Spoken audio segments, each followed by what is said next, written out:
বলবেন? নাটক করছে, হপের চপ খাওয়ানোর চেষ্টা করছে। উনি বলেছিলেন এসআইআর হলে ঘেরাও হবে ইলেকশন কমিশন অফিস। তারপরের দিনে যে চা খেয়েছে, পানি খেয়ে এসছে অফিস থেকে, আজকে গল্প শোনাচ্ছে। প্রায় 90,000 অফিসার তৃণমূল কংগ্রেস পরিচালিত সরকারিতে এসআইআর দ্রুত করার জন্য দিচ্ছে, আর মানুষকে বোকা বানাচ্ছে। মানুষ অত বোকা নয়। এখন সরকারের কাজ কি ছিল? মানুষের কাছে পৌঁছে যাওয়া, মানুষকে বোঝানো অ্যাকচুয়ালটা কি। আতঙ্কের পরিবেশ তো এই তৃণমূল কংগ্রেস আর বিজেপি মিলে করেছে। যে আতঙ্কের পরিবেশ তৈরি করেছিল, এসআইআর করতে দেবো না বলে গল্প শুনিয়েছে। এবার এসআইআর শুরু হয়ে গেছে, সাধারণ মানুষ ক্ষিপ্ত ওই জন্য যে আমরা এসআইআর এর বিরুদ্ধে। আরে আমরা পলিটিক্যাল এসআইআর এর বিরুদ্ধে, কিন্তু সংবিধানকে সামনে রেখে এসআইআর আমরা বিরোধিতা করতে পারি না। বিএলওরা ভয় পাচ্ছে, শাসক দল হুমকি দিচ্ছে বিভিন্ন জায়গায়। বিএলওদের কাজ কি হবে? ইলেকশন কমিশন অফ ইন্ডিয়াকে জানানো, ওয়েস্ট বেঙ্গলের সিও স্যারকে। ওয়েস্ট বেঙ্গলের সিও স্যার নিশ্চিতভাবে তাদের বিরুদ্ধে আইনত ব্যবস্থা গ্রহণের জন্য নির্দেশ দেবে। ভয় পাওয়ার কোনো জায়গা নাই। শুভেন্দু অধিকারী বলছে বাংলাদেশি একটা ভোটার বাদ যাবে না ভারত থেকে, হিন্দু, বাংলাদেশি হিন্দু। তাহলে মুসলিমরা কি হবে? তাহলে প্রশ্ন আমার এটা, যে কথাই বলে থাকে শান্তনু বাবু তার মন্ত্রী থাকবে না, ওরা নতুন করে ভাই ইলেকশন করতে হবে। বিপ্লব বাবু আপনার যদি এখন ত্রিপুরায় হচ্ছে না, পশ্চিমবাংলা বিধানসভায় অনেক বিধায়ক আছে, সিট খালি হয়ে যাবে, তাহলে নতুন করে বাই ইলেকশন করতে হবে নাকি? শুভেন্দু বাবু মানুষকে ভরসাচ্ছে। আমরা শুভেন্দু বাবুকে স্পষ্ট ভাষায়, দার্থহীন ভাষায় বলতে চাই, কোনো মতুয়া, কোনো নমশূদ্র, কোনো আদিবাসী, কোনো দলিত, কোনো মুসলিম বৈধ ভোটারকে যদি কেউ চক্রান্ত করে বাদ দেয়, ইন্ডিয়ান সেকুলার ফ্রন্ট তাদের পাশে থাকবে, তাদের বৈধতা প্রমাণের জন্য সর্বোচ্চ স্তরে লড়াই করবে। শুভেন্দু বলছে 26-এ আজকে সারা রাজ্যে যখন 2002 সালের ভোটার লিস্ট ধরে এসআইআর শুরু, এই যে কুলপির বুকে দাঁড়িয়ে আপনি মিটিং করছেন, কুলপিতে 2002 এর কোনো ভোটার লিস্ট নেই। আমি এসে তো অবাক হয়ে গেলাম। আমরা কোন রাজ্যে বসবাস করছি, আর ইলেকশন কমিশনের ডিউটিটা কি? যদিও 2003-কে মান্যতা দিয়েছে, এখানে সর্বদলের বৈঠক হয়েছে, সিদ্ধান্তে এসেছেন, সেখানে আমি বিতর্কে জড়াবো না। আমি এখানে কুলপিতে এসেছি, কুলপির মানুষকে আমি শুধু এতটুকু অ্যাওয়ার করেছি যে কিভাবে ফর্ম ফিল আপটা করা হয়।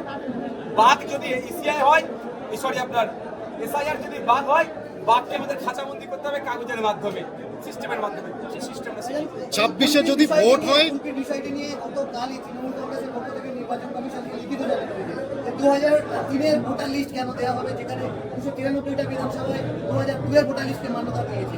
এটা নিয়ে একটা লিখিত অভিযোগ জানানো হয়েছে আপনাদের পক্ষ থেকে। না, আমি সর্বোচ্চ লিডার হিসেবে আজকে জানলাম।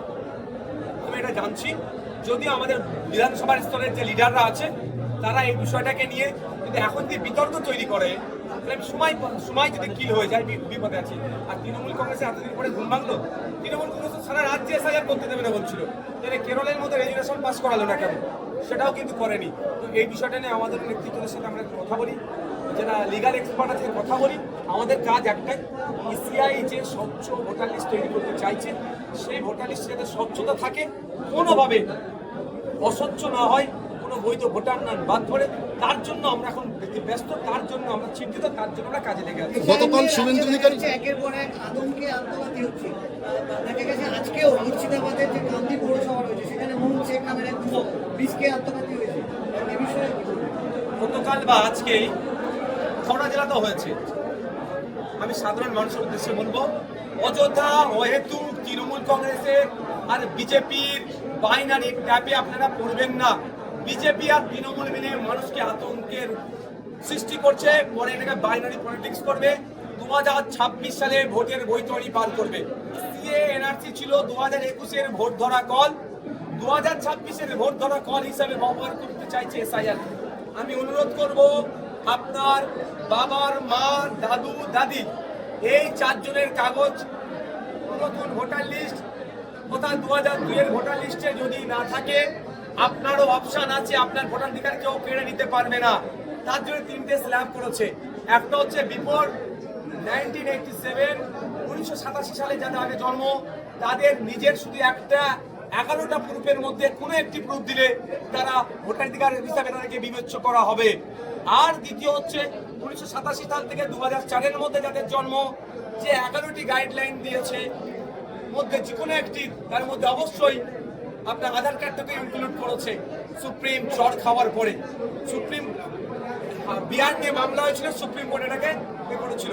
সুতরাং তখন কি করতে হবে, 87 থেকে 4-এ যাদের জন্ম তাদের হয় তার কার্ডের সাথে, তার একটা প্রমাণপত্রের সাথে তার বাবা অথবা মা একটা যে কোনো ডকুমেন্টস দিলে হয়ে যাবে। আর 2004-এর পরে যাদের জন্ম তাদের ক্ষেত্রে তার ডকুমেন্টস, তার বাবা এবং মা দুজনের ডকুমেন্টস দিতে হবে ওই 11টি ডকুমেন্টসের মধ্যে থেকে। 11টি ডকুমেন্টস আমরা পেয়ে যাব। সর্বোপরি রেসিডেন্সিয়াল সার্টিফিকেটের কথা বলা হয়েছে। অসুবিধে কোথায়? কেউ আতঙ্কিত হবেন না, কাউকে বিস্পান এই ধরনের কিচ্ছু করতে হবে না।